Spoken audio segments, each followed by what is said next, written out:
حضرات گرامی، یہ شعبان کا مہینہ اتنی عظمتوں والا، برکتوں والا مہینہ ہے۔ اس مہینے کے بارے میں فرمایا جاتا ہے کہ جو شخص اس مہینے کا بھی ادب و احترام کرتا ہے تو اللہ بھی خوش ہوتا ہے، اللہ کے رسول بھی خوش ہوتے ہیں۔ اور اس مہینے کے بارے میں آقا صلی اللہ علیہ وسلم نے بھی ارشاد فرمایا کہ یہ مہینہ مجھے پسند ہے، اس لیے اس مہینے میں اکثر ہمارے آقا صلی اللہ علیہ وسلم روزے سے رہا کرتے تھے، اکثر روزے سے رہا کرتے تھے۔ حضرت عائشہ صدیقہ رضی اللہ تعالی عنہما نے پوچھا کہ یا رسول اللہ، آپ اس ماہ میں اکثر روزے سے رہتے ہیں، کیا کوئی وجہ ہے؟ کس وجہ سے آپ اس ماہ میں اکثر روزے سے رہتے ہیں؟ آپ زیادہ تر روزے رکھتے ہیں، کوئی خاص وجہ ہے؟ آپ اتنے روزے رکھتے ہیں اس مہینے میں؟ تو آقا صلی اللہ علیہ وسلم نے ارشاد فرمایا، ہاں عائشہ، میں اس مہینے میں روزے اس لیے رکھتا ہوں کہ اس مہینے میں جو 15ویں شعبان آتی ہے، یعنی جو 15ویں رات آتی ہے جس کو شب بارات بولتے ہیں، تو اس رات میں لکھا جاتا ہے کہ کون مرے گا، کون نہیں مرے گا۔ اس رات میں انسان پورے سال میں کیا کیا کرے گا، ہر چیز لکھی جاتی ہے کہ کس کے یہاں پر اس سال اولاد ہوگی، کس کو کتنا رزق دیا جائے گا، کس کو کتنا رزق نہیں دیا جائے گا، کون اس سال حج کرے گا، کون دنیا میں کیا کرے گا، یعنی اور وہ کب مرے گا، اس کی مرنے کا وقت بھی لکھا جاتا ہے، یہ کب مرے گا۔ تو اس لیے آقا نے فرمایا کہ میں اکثر روزے سے اس لیے رہتا ہوں، میں یہ چاہتا ہوں کہ جب میری موت کا وقت لکھا جائے تو میں روزے کی حالت میں ہوں، روزے کی حالت میں میری موت کا وقت لکھا جائے، اور جب روزے کی حالت میں میرا موت کا وقت لکھا جائے گا تو جب مجھے موت آئے گی تو روزے کی حالت میں آئے گی، اور روزے کی حالت میں جب مجھے موت آئے گی تو یہ میرے لیے بہت ہی خوشی کی بات ہوگی کہ جب میں دنیا سے جاؤں تو میری زبان پر اللہ کا نام ہو، اور میں روزے کی حالت میں ہوں، تو اس سے بڑھ کر میرے لیے کوئی اور خوشی ہو نہیں سکتی ہے۔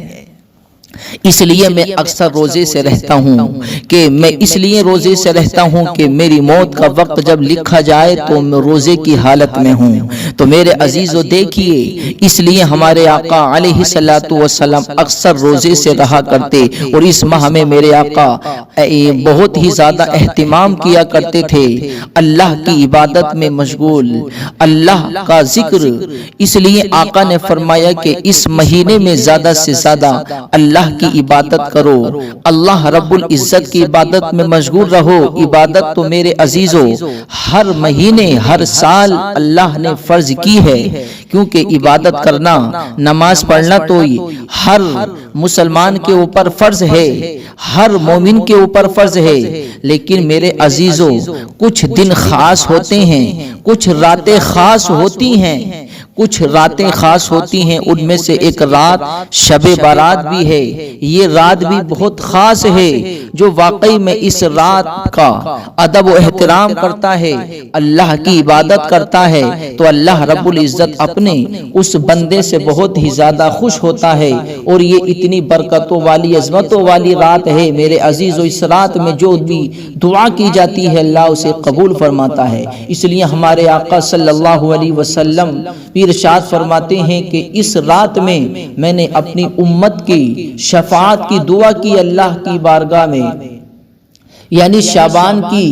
13ویں رات کو اللہ کی بارگاہ میں نے امت کے لیے شفاعت کی دعا کی، تو 1/3 امت کی شفاعت کی دعا قبول ہوئی۔ پھر 14ویں رات کی رات آئی تو میں نے پھر اللہ کی بارگاہ میں اپنی امت کی شفاعت کی دعا کی، تو 2/3 امت کی شفاعت کی دعا قبول ہو گئی۔ پھر 15ویں رات شب بارات میں دعا کی تو ساری امت کے حق میں شفاعت قبول ہو گئی۔ میرے عزیزو دیکھیے، یہ آقا علیہ الصلوۃ والسلام کی محبت ہے کہ آقا علیہ الصلوۃ والسلام نے اس رات میں بھی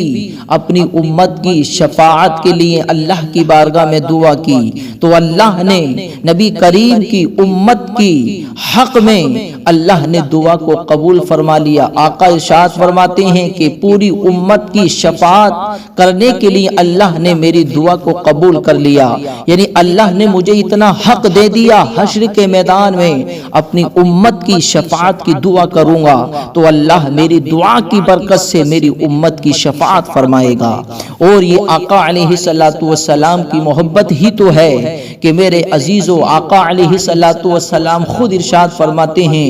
حدیث شریف کے اندر آتا ہے وَأُوتِيتُ مَا لَمْ يُؤْتَهُنَّ أَحَدٌ قبلی الی قومہ وَأُوتِيتُ الشَّفَاعَةَ۔ آقا خود ارشاد فرماتے ہیں کہ اللہ نے مجھے عطا کیا وہ سب کچھ جو مجھ سے پہلے کسی نبی کو نہیں دیا گیا، اور مجھے شفاعت بھی عطا کی گئی۔ تو آقا نے خود فرمایا اللہ نے مجھے وہ عطا کیا جو مجھ سے پہلے نبی کو نہیں عطا کیا گیا، اور اللہ نے مجھے شفاعت عطا کی۔ شفاعت کرنے کا حق اللہ نے مجھے دیا ہے کہ میں شفاعت کروں گا تو اللہ میری شفاعت کی وجہ سے میری امت کو معاف کروائے گا، میری امت کو معافی کا پروانہ عطا فرمائے گا۔ اور خود آقا علیہ السلام ارشاد فرماتے ہیں کہ اللہ نے ہر نبی کو ایک خاص دعا دی ہے کہ وہ دعا مانگیں اور ادھر ان کی دعا قبول ہو جائے۔ نبی کی ہر دعا تو خاص ہوتی ہے، کوئی سی ایسی دعا نہیں جو اللہ کی بارگاہ میں انبیاء کرام کی دعا قبول نہ ہوتی ہو، لیکن میرے عزیزو کچھ نہ کچھ خاص ہوتا ہے، اس لیے اللہ نے ایک دعا خاص دی، ایسی دعا دی کہ ادھر مانگو ادھر وہ قبول ہو جائے۔ تو آقا خود ارشاد فرماتے ہیں کہ تمام انبیاء کرام کو اللہ نے وہ دعا عطا کی، تو تمام انبیاء کرام نے وہ دعا دنیا میں ہی مانگ لی، لیکن نبی کی محبت پہ قربان جاؤ میرے عزیزو، نبی کا کلمہ پڑھنے والوں، نبی کی محبت پر قربان جاؤ۔ نبی خود ارشاد فرماتے ہیں کہ اللہ نے ہر نبی کو دعا دی اور ہر نبی نے وہ دعا دنیا میں مانگ لی ہے، لیکن وہ دعا میں نے سنبھال کے رکھی ہے، وہ دعا میں نے دنیا میں نہیں مانگی ہے، بلکہ وہ دعا میں حشر کے میدان میں اپنی امت کی شفاعت کے لیے مانگوں گا، اور اللہ اس دعا کی برکت سے میری امت کی شفاعت فرمائے گا، میری امت کو معاف فرمائے گا، اور اللہ میری امت کو معاف فرما کر جنت کا حقدار بنائے گا۔ تو میرے عزیزو دیکھیے یہ محبت اور یہ پیار ہے، اس لیے یہ رات اتنی عظمتوں والی برکتوں والی، ہمارے آقا نے خود فرمایا کہ اس رات میں زیادہ سے زیادہ عبادت کرو اور زیادہ سے زیادہ اللہ کی بارگاہ میں دعا کرو۔ اللہ اس رات میں دعا کو رد نہیں فرماتا، بلکہ اللہ اس رات میں دعا کو اپنی بارگاہ میں قبول فرماتا ہے۔ تو اس رات میں زیادہ سے زیادہ عبادت کرو، اور صبح 15 تاریخ کا روزہ رکھو، کیونکہ روزے کے بارے میں حدیث شریف کے اندر آتا ہے، آقا صلی اللہ علیہ وسلم نے ارشاد فرمایا، یعنی جو شب بارات میں جاگ کر عبادت کرے اور دن میں روزہ رکھے تو بہتر یہ ہے کہ 14 شعبان و 15 شعبان کا روزہ رکھا جائے۔ کچھ لوگ صرف 15 تاریخ کا روزہ رکھتے ہیں، تو بہتر یہ ہے کہ 14 تاریخ کا بھی روزہ رکھا جائے اور 15 تاریخ کا بھی روزہ رکھا جائے۔ اور واقعی میں میرے عزیزو جو روزہ رکھتا ہے اللہ بھی خوش ہوتا ہے اور اللہ کے رسول بھی خوش ہوتے ہیں۔ تو یہ 15 تاریخ کا جو روزہ رکھا جاتا ہے اس کی روزے کی بھی بہت زیادہ فضیلت ہے، اس لیے اس رات میں ہمیں زیادہ سے زیادہ عبادت، ریاضت، ذکر و اذکار میں مشغول رہنا چاہیے اور اللہ کی عبادت کرنی چاہیے، کیونکہ میرے عزیزو اس رات کے بارے میں فرمایا جاتا ہے، حدیث شریف کے اندر آتا ہے کہ حضرت عمار بن یاسر رضی اللہ تعالی عنہ فرماتے ہیں کہ ہمارے آقا صلی اللہ علیہ وسلم نے فرمایا کہ جو شخص مغرب کے بعد 6 رکعت نماز پڑھے، یہ رات اتنی عظمتوں والی برکتوں والی رات ہے، تو اس رات میں ہمیں پڑھنا کیا ہے، اس رات میں ہمیں کون کون سی عبادت کرنی چاہیے۔ تو میرے عزیزو یہ عمل بہت خاص ہے، آپ اس عمل کو کریں، انشاءاللہ آپ کی دنیا کامیاب ہوگی۔ اور میرے عزیزو حدیث شریف کے اندر آتا ہے کہ مغرب کی نماز کے بعد جو شخص مغرب کی نماز کے بعد 6 رکعت نماز پڑھے تو اس کے سارے گناہ بخش دیے جائیں گے، اگرچہ وہ سمندر کے جھاگ کے برابر بھی ہوں۔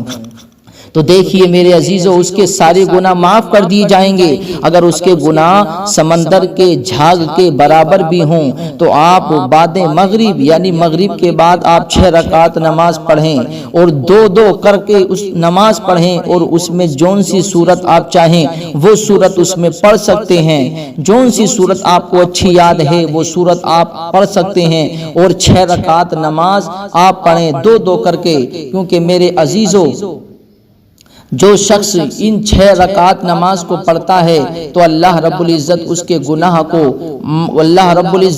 گناہ کو معاف فرما دیتا ہے۔ اور ان 6 رکعت کے بارے میں دوسری حدیث شریف کے اندر آتا ہے، حضرت ابو ہریرہ رضی اللہ تعالی عنہ فرماتے ہیں کہ جو شخص مغرب کے بعد 6 رکعت نماز پڑھے اور اس کے بعد کوئی بری بات نہ کرے تو اللہ تعالیٰ اس شخص کو 12 برس کی عبادت کا ثواب عطا فرما دیتا ہے۔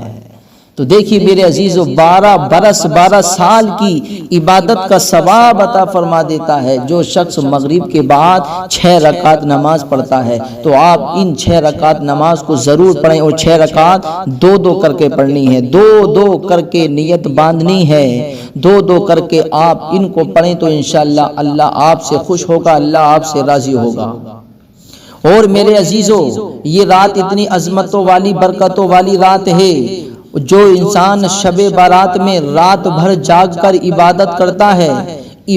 کرتا ہے اللہ کو راضی کرتا ہے، تو میرے عزیزو اس کے بارے میں فرمایا جاتا ہے کہ جو شخص شب بارات میں پوری رات جاگ کر اللہ کی عبادت کرتا ہے تو اللہ اسے جنت کا حقدار بنا دیتا ہے، اللہ اسے جنت کا حقدار بنا دیتا ہے۔ حضرت معاذ بن جبل رضی اللہ تعالیٰ عنہ فرماتے ہیں کہ جو شخص 5 راتوں میں شب بیداری کرے یعنی رات بھر عبادت کرے اس کے لیے جنت واجب ہو جاتی ہے۔ تو میرے عزیزو ان 5 راتوں میں سے ایک رات شعبان کی 15ویں رات جس کو شب بارات بولتے ہیں، میرے عزیزو جو اس رات میں پوری رات جاگ کر کے اللہ کی عبادت کرتا ہے اللہ رب العزت اسے جنت کا حقدار بنا دیتا ہے، اللہ رب العزت اسے جنت کا حقدار بنا دیتا ہے، اللہ رب العزت اس سے خوش ہوتا ہے اور اللہ رب العزت اسے جنت کا حقدار بنا دیتا ہے۔ تو میرے عزیزو آپ نماز پڑھنے کا اہتمام کریں، اور مغرب کے بعد جو آپ کو 6 رکعت نماز پڑھنی ہے اس کا طریقہ کیا ہے تو میرے عزیزو آپ اس کا طریقہ سنیے۔ پہلے تو 2 رکعت نماز عمر درازی کی پڑھیں، آپ 6 رکعت پڑھنی ہے تو اس میں 2 رکعت جو آپ کو پہلی والی پڑھنی ہے اس میں آپ کو نیت کرنی ہے کہ اے اللہ تو میری عمر میں برکتیں عطا فرما دے، اور دوسری 2 رکعت جو آپ کو پڑھنی ہے اس میں یہ نیت کرنی ہے کہ اللہ تو ہمارے رزق میں کشادگی فرما، مولا تو ہمارے رزق میں برکتیں عطا فرما، اور آخر میں جو 2 رکعت کی نیت کرنی ہے آپ کو، جو آپ کو آخر میں 2 رکعت نماز پڑھنی ہے اس میں آپ کو یہ دعا کرنی ہے کہ اللہ تو ہمیں دوزخ سے آزاد فرما دے، اے اللہ تو ہمارے گناہ کو معاف فرما دے، اے اللہ تو ہماری دل کی حاجت کو پورا کر دے۔ تو آپ کو یہ 6 رکعت پڑھنی ہے، انشاءاللہ اگر آپ پڑھیں گے تو اللہ آپ کو بے انتہا اجر و ثواب عطا فرمائے گا۔ تو میرے عزیزو اس رات کو ہم ایسے ضائع نہ کریں بلکہ اس رات میں ہم زیادہ سے زیادہ اللہ کی عبادت کریں، اللہ کو راضی کریں، کیونکہ میرے عزیزو یہ ایسی رات ہے، اس رات کے بارے میں فرمایا جاتا ہے اللہ رب العزت اپنی تجلی خاص آسمان سے زمین پر ڈالتا ہے، اور ڈالنے کے بعد پوری رات اللہ کی جانب سے یہ آواز آتی ہے کوئی مجھ سے مانگنے والا جو مجھ سے مانگے میں اسے عطا کروں، ہے کوئی رزق مانگنے والا جو میں اسے رزق عطا کروں، ہے کوئی اولاد مانگنے والا جو میں اسے اولاد عطا کروں، ہے کوئی مال مانگنے والا جو میں اسے مال عطا کروں۔ یعنی دنیا کی کوئی بھی حاجت ہو اللہ کہتا ہے کوئی مجھ سے مانگنے والا جو میں اسے عطا کروں، ہے کوئی بخشش کرانے والا جو میں اسے بخشوں، ہے کوئی جنت کو مانگنے والا جو میں اسے جنت کا حقدار بنا دوں۔ میرے عزیزو دیکھیے اللہ خود اعلان کرتا ہے، اے میرے بندو یہ عظمت و برکتوں والی رات ہے، جو بھی دعا مانگو گے تمہاری دعا کو قبول کیا جائے گا۔ تو میرے عزیزو اس رات میں ہم گھوم پھر کے نہ گزاریں اس رات کو، بلکہ اللہ کی عبادت کر کے گزاریں۔ اور واقعی میں اس رات میں اگر اللہ کی ہم سچے دل سے عبادت کریں گے تو میرے عزیزو میرے آقا نے فرمایا جو سچے دل سے اس رات میں پوری رات عبادت کرتا ہے اللہ اسے بخش دیتا ہے اور اللہ اسے جنت کا حقدار بنا دیتا ہے۔